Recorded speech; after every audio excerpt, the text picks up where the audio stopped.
সিলেটে আর কিছুক্ষণ পর শুরু হচ্ছে বাংলাদেশ ও আয়ারল্যান্ডের ৩ ম্যাচের টি-20 সিরিজ। সিলেট আন্তর্জাতিক স্টেডিয়ামে দুপুর ২টায় শুরু হবে প্রথম ম্যাচ। সিলেটের চা বাগানে প্রকৃতির মাঝে উন্মোচিত হয়েছে সিরিজের ট্রফি। বাংলাদেশ আয়ারল্যান্ড প্রথম টি-20-র খবর জানাতে সিলেট থেকে সরাসরি যুক্ত হচ্ছেন শাহান পাপন। আমরা কথা বলছি তার সাথে।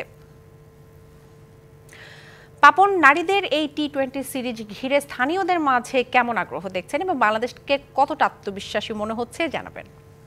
ধন্যবাদ দিশা। আসলে স্থানীয়দের মধ্যে আগ্রহ ওইভাবে কখনোই পরিলক্ষিত হয় না, কারণ সিলেটের মানুষ সাধারণত কর্মব্যস্ত মানুষ এবং তারা খেলাটা দেখতে আসে। ঠিক দেখা যায় যে খেলা শুরু হওয়ার আধা ঘন্টা আগে গেটে ভিড় জমায়, তারপরেই কিন্তু আস্তে আস্তে দেখা যায় যে গ্যালারি ভর্তি হয়ে যায়। আজকে তো এমনটাই প্রত্যাশা করা হচ্ছে। যদিও এই সিরিজ নিয়ে সিলেট শহরের মধ্যে আমরা আসলে কোনো প্রচারণা, ব্যানার, ফেস্টুন কোনো কিছুই দেখিনি। সাধারণত এগুলো থাকেও না খুব একটা, এবং তারপরেও কিন্তু সিলেটের খেলা পাগল মানুষ আমরা বরাবরই যেটা দেখে আসি যে সিলেট স্টেডিয়ামে খেলা মানেই একদম জ্যাম প্যাক গ্যালারি।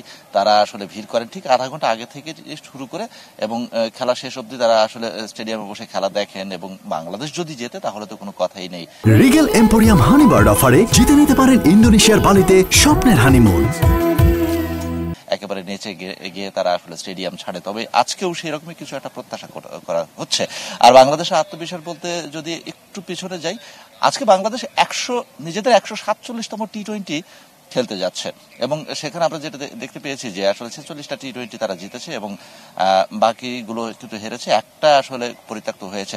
এবং আয়ারল্যান্ডের বিপক্ষে তারা এই স্টেডিয়ামে 2014 সালে টি-20 বিশ্বকাপের 9ম স্থান নির্ধারণী ম্যাচে মুখোমুখি হয়েছিল, সেখানে কিন্তু বাংলাদেশ জিতেছিল। এছাড়া সিলেট ইন্টারন্যাশনাল স্টেডিয়ামে বাংলাদেশ দল এ পর্যন্ত, বাংলাদেশ নারী ক্রিকেট দল এ পর্যন্ত 13টা টি-20 ম্যাচ খেলেছে, তার মধ্যে 3টা জিতেছে। যদি আয়ারল্যান্ড এবং বাংলাদেশের কথা বলতে চাই এই মুহূর্তে, তাহলে সেটা কিন্তু নিঃসন্দেহে বাংলাদেশ এগিয়ে আছে।